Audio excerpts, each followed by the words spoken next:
Tatalakayin natin ngayon ang 7 gawin na lubos na nagbago ng buhay ko sa loob lamang ng 1 linggo. Oo, tama ang narinig mo, 1 linggo lang. Alam kong parang mahirap paniwalaan, pero ipinapangako ko sa iyo, hindi lang ito basta-bastang mga payo na paulit-ulit mong naririnig kung saan-saan. Ito ay mga totoo, hilaw at tapat na gawi na personal kong isinama sa araw-araw kong routine. Dinaanan ko ang mga pagsubok, ang mga breakthrough at ang mga tagumpay, at ang pagbabagong naranasan ko ay tunay na kamangha-mangha.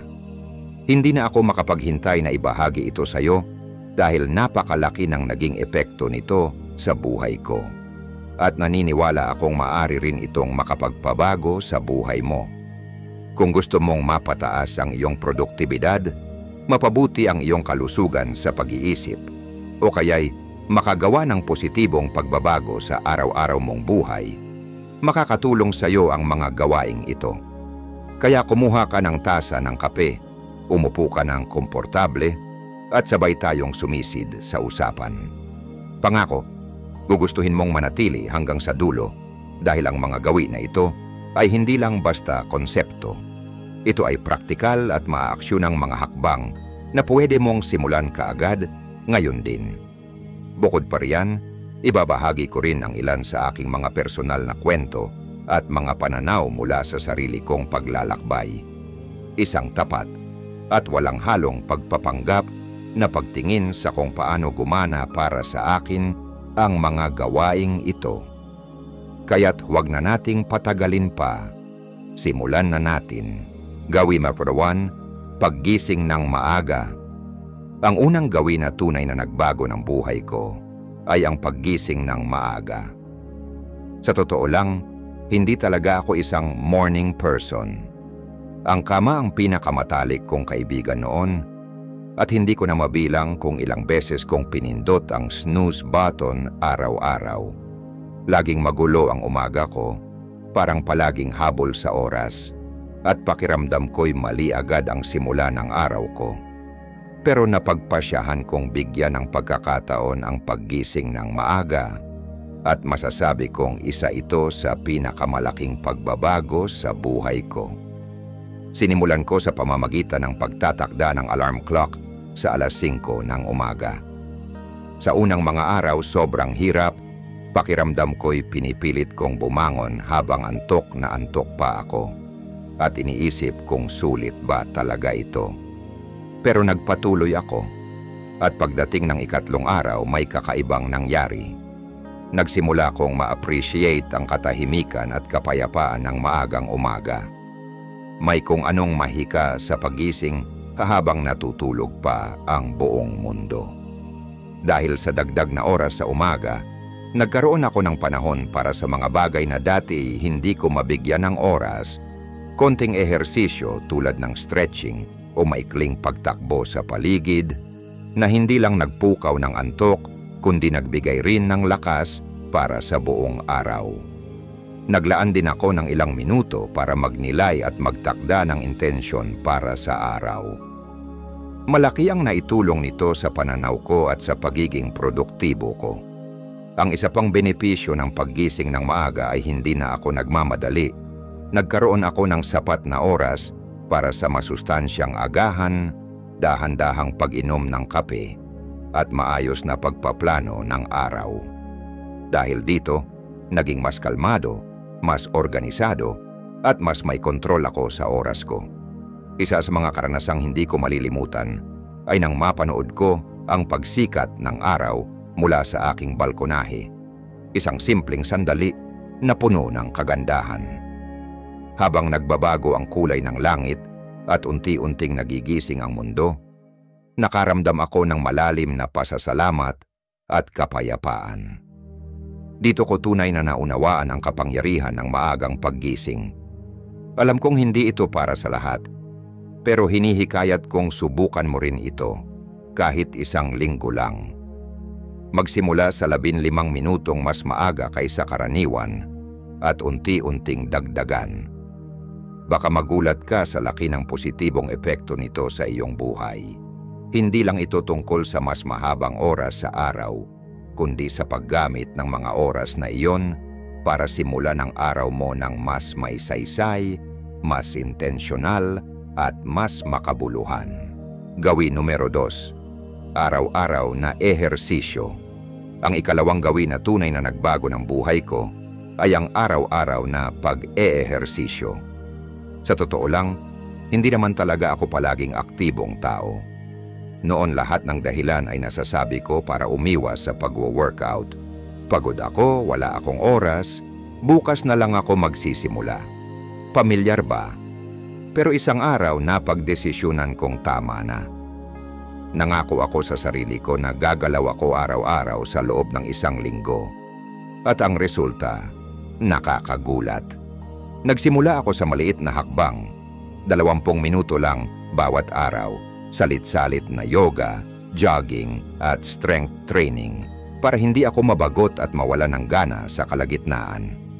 Sa mga unang araw, aminado akong nahirapan ako. Masakit ang mga kalamnan ko at sobrang pagod ang naramdaman ko. Pero paulit-ulit kong pinaalala sa sarili ko kung bakit ko ito ginagawa. Para gumaan ang pakiramdam ko, pisikal at emosyonal. Pagdating ng ika-4 na araw, may kakaibang nangyari. Pagkagising ko, masigla na ako. Malaki ang ipinagbago ng mood ko, mas positibo ako, at hindi ako iritable tulad ng dati.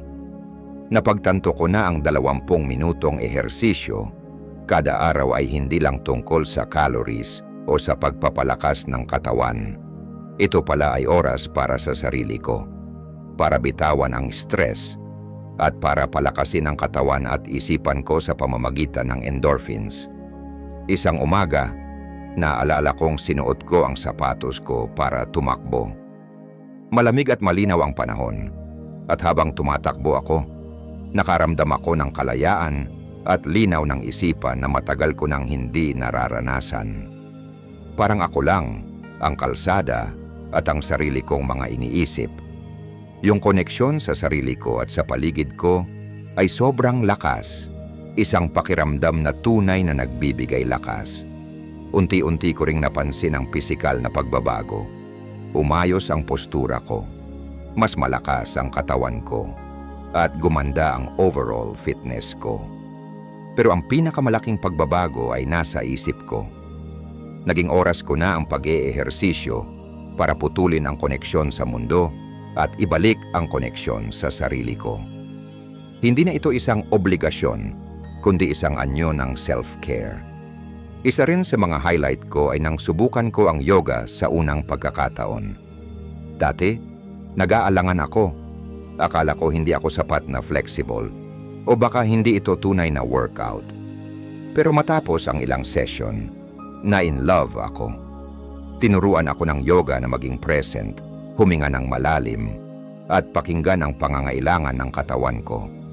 Isa itong karanasang nakapagpabago sa akin, hindi lang sa katawan, kundi sa isipan din. Ang pagsasama ng araw-araw na ehersisyo sa routine ko ay nagpamulat sa akin na ang pag-aalaga sa katawan ay direktang nakakaapekto sa kalusugan ng isip at sa kabuuang kaligayahan ko. Hindi ito tungkol sa pagiging perpekto o sa pagpilit sa sarili ng sobra. Ang mahalaga ay ang makahanap ka ng uri ng galaw na gusto mo at gawin itong regular na bahagi ng buhay mo. Kaya kung katulad mo ako noon na hirap magsimula, ang payo ko, magsimula ka sa maliit, pumili ng bagay na masaya para sa'yo, sumayaw, mag-hike o kahit mabilis na paglalakad lang. Mag-commit ka sa ilang minuto lang kada araw at unti-unting dagdagan. Pangako, lahat ng benepisyong makukuha mo ay sulit sa bawat effort. Isa itong gawin na hindi lang babago sa katawan mo, kundi pati sa buong pananaw mo sa buhay. Gawinan 3, pagsusulat sa journal. Ang pangatlong gawin na nagbago ng buhay ko ay ang pagsusulat sa journal. Dati iniisip ko na ang journaling ay para lang sa mga taong may sobrang oras o likas na mapagmuni-muni. Medyo duda pa ako noon. Sino ba ang may oras na umupo at magsulat tungkol sa araw nila lalo na kung napakaraming nangyayari. Pero ang isang linggo ng tuloy-tuloy na journaling ay lubos na binago ang pananaw ko at naging mahalagang bahagi ito ng aking personal growth journey. Sinimulan ko ito ng simple. Bawat gabi bago matulog, naglaan ako ng 10 minuto para magsulat sa journal. Bumili lang ako ng simpleng notebook at isang panulat na komportable sa kamay. Walang fancy apps, walang pressure na gawing maganda ang hitsura, basta ako at ang mga iniisip ko. Noong unang gabi, nakatitig lang ako sa blangkong pahina, hindi alam kung ano ang isusulat. Pero nagsimula ako sa isang bagay na basic. Kung paano ang naging araw ko, ano ang nagpasaya sa akin, at ano ang naging mahirap. Habang lumilipas ang mga araw, mas lumalim ang pagsusulat ko. Sinimulan kong isulat ang tungkol sa mga layunin ko, takot, pangarap, at maging ang mga insecurities ko. Para itong pakikipag-usap sa sarili, at doon nagsimula ang mahika. Napansin ko ang mga pattern sa aking iniisip at sa aking mga kilos. Napagtanto ko na ang ilan sa mga bagay na pinag-aalala ko ay wala akong kontrol, habang ang iba naman ay mga aspeto kung saan maaari akong gumawa ng aksyon. Isang gabi, naalala kong nagsulat ako tungkol sa isang araw na sobrang stressful sa trabaho. Sa pamamagitan ng pagsulat ng aking mga iniisip sa papel, mas naproseso ko ang aking emosyon.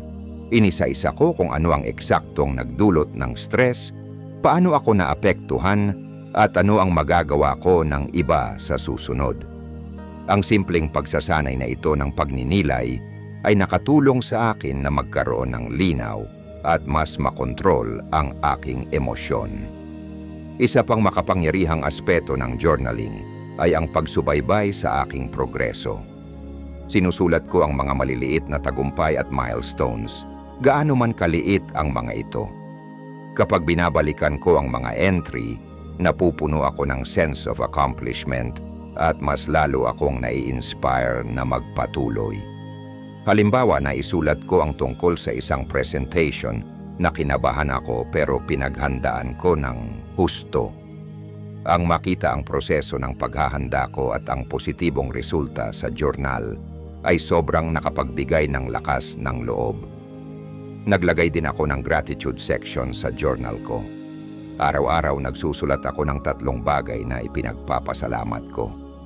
Ang simpleng gawaing ito ay nag-shift ng focus ko mula sa mga kulang sa buhay ko patungo sa pagpapahalaga sa kung ano ang meron na ako. Isa itong simpleng pagbabago na nagdala ng mas positibong pananaw sa aking araw-araw na buhay. Isang hindi ko malilimutang entry ay tungkol sa isang random na kabutihan. May isang estranghero na tumulong sa akin habang nahihirapan akong dalhin ang mga grocery bags ko. Ang pagsulat tungkol sa kabutihang ito ay hindi lang nagdulot ng pasasalamat, kundi nagbigay inspirasyon din sa akin na ipasa ang kabutihang iyon sa iba. Sa pamamagitan ng journaling, marami akong natuklasan tungkol sa sarili ko, ang mga nais ko, takot, lakas at kahinaan. Naging anyo ito ng therapy, isang paraan para ayusin ang magulong iniisip at emosyon na dala natin araw-araw. Nagbigay ito ng ligtas na espasyo kung saan maari akong maging tapat sa sarili ko nang walang takot sa paghusga. Kung hindi mo pa nasusubukan ang journaling, hinihikayat kitang magsimula. Huwag kang mag-alala kung maganda o profound ba ang sinusulat mo. Isulat mo lang kung ano ang nasa isip mo. Pwedeng ito'y isang stream of consciousness, kwento ng araw mo, o mga pagninilay sa isang partikular na pangyayari. Bigyan mo ang sarili mo ng kalayaang ipahayag kung ano ang nararamdaman mo. Baka magulat ka sa linaw at kapayapaan na maibibigay nito sa buhay mo. Tandaan, hindi ito tungkol sa kung ano ang isinusulat mo. Ang mahalaga ay ang proseso ng pagsusulat mismo. Gawin number 4, maalalang pagkain, mindful eating. Ang susunod na gawi ay maalalang pagkain. At malaki ang naging epekto nito sa akin. Katulad ng maraming tao, sanay akong kumain ng nagmamadali, halos hindi iniintindi kung ano o gaano karami ang kinakain ko. Madalas ang pagkain ko ay ginagawa habang tumitingin sa cellphone o nagtatrabaho sa laptop. Hindi ko namamalayan kung paano nito naaapektuhan ang kabuuang kalusugan ko. Hanggang sa subukan kong maging maingat sa pagkain sa loob ng isang linggo.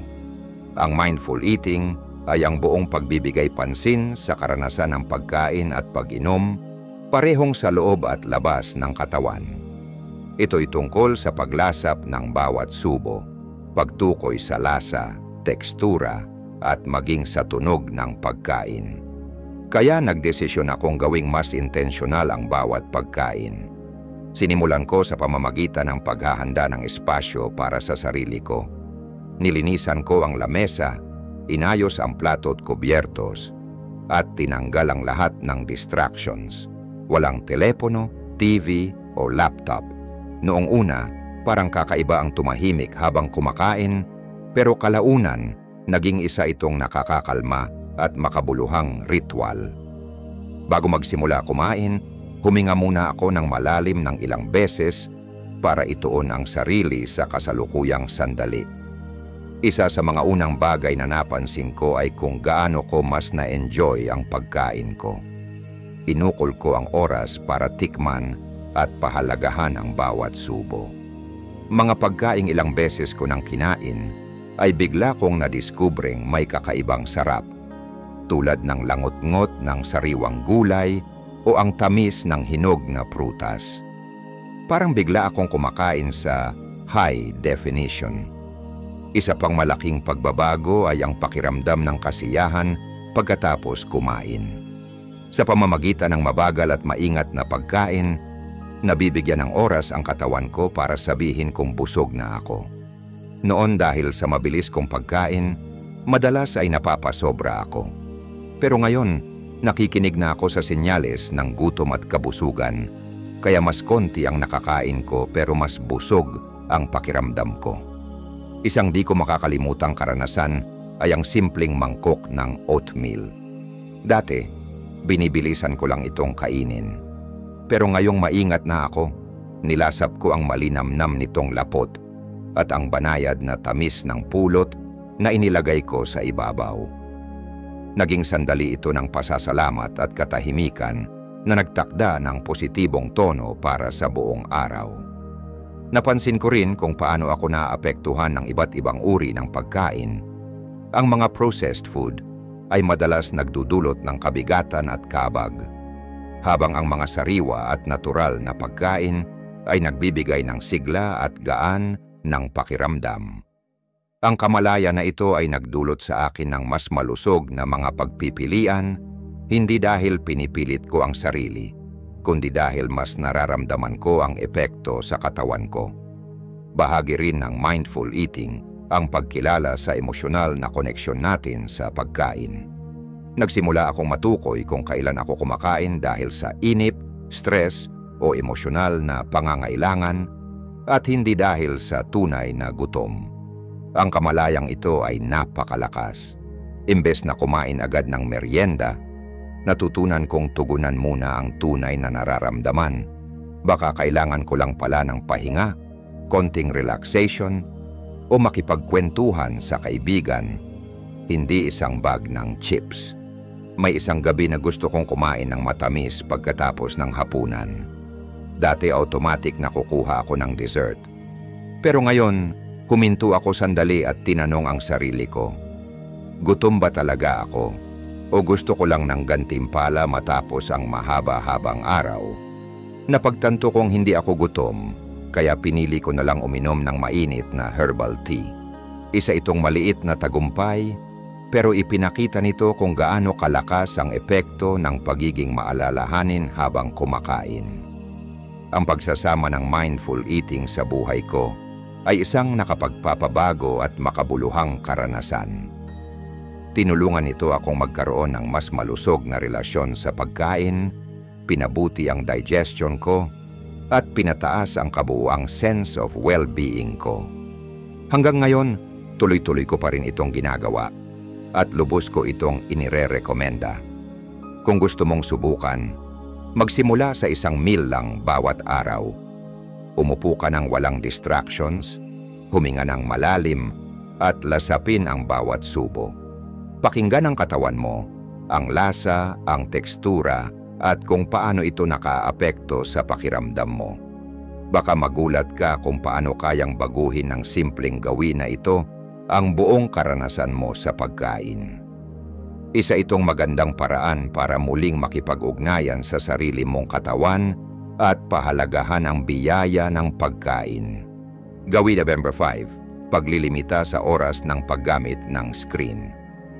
Ang ikalimang gawi ay paglilimita ng oras sa harap ng screen. Para sa akin, ito ang isa sa mga pinakamahirap na gawin at pakiramdam ko, ganun din marahil sa marami sa inyo.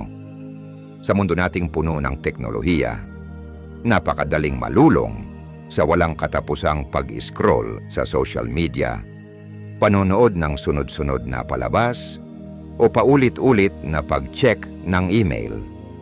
Pero napansin ko na ang labis na oras sa screen ay negatibong nakakaapekto sa aking kalusugan, sa pag-iisip, produktibidad, at pati na rin sa tulog ko. Kaya naman nagtakda ako ng mga hangganan at tinignan kung anong mangyayari. Una, naglagay ako ng limitasyon, 1 oras lamang bawat araw para sa mga non-work-related na paggamit ng screen. Ibig sabihin, walang saysay na pag-scroll sa Instagram, walang YouTube marathon, at walang late-night TV binge. Mahirap ito sa simula dahil nasanay na akong punuin ng screen time ang bawat libreng sandali, pero alam kong kailangan ko ng pagbabago. Ang una kong napansin ay kung gaano pala karami ang oras ko sa isang araw. Hindi ko na malayang ubos na pala ang maraming oras ko sa harap ng screen hanggang sa sinadya kong limitahan ito. Sa mga dagdag na oras na iyon, muli kong nadiskubre ang mga dating hilig at interes na matagal ko nang napabayaan.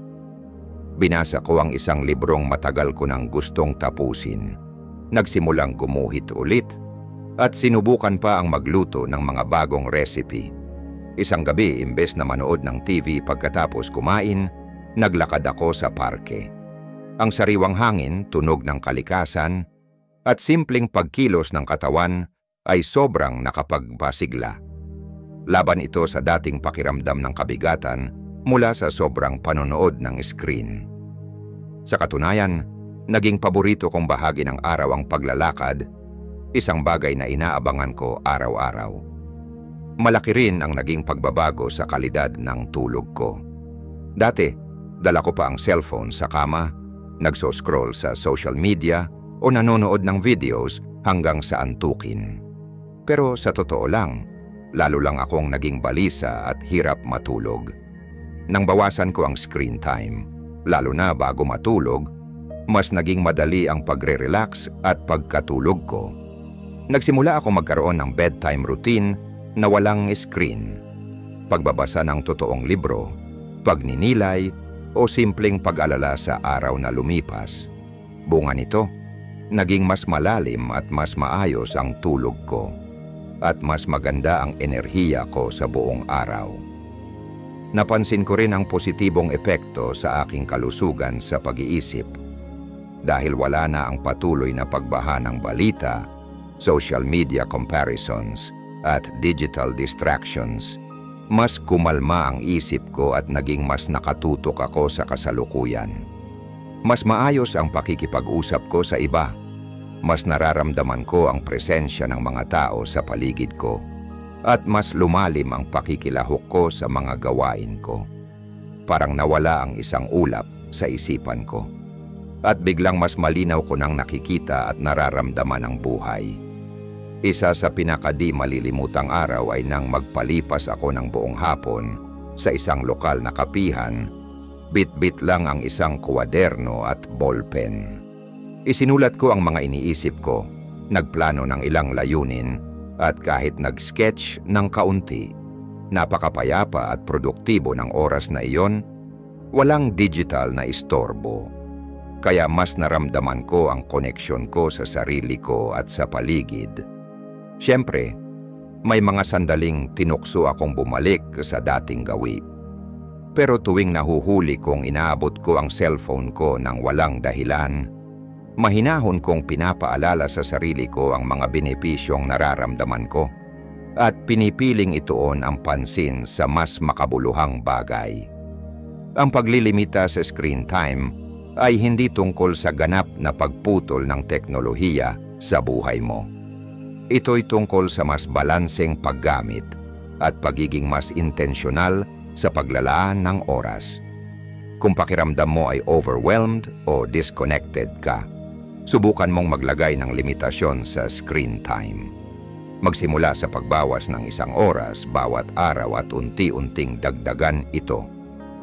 Gamitin mo ang sobrang oras na iyon para makipag-ugnayan sa sarili mo, sa mga mahal mo sa buhay at sa mundo sa paligid mo.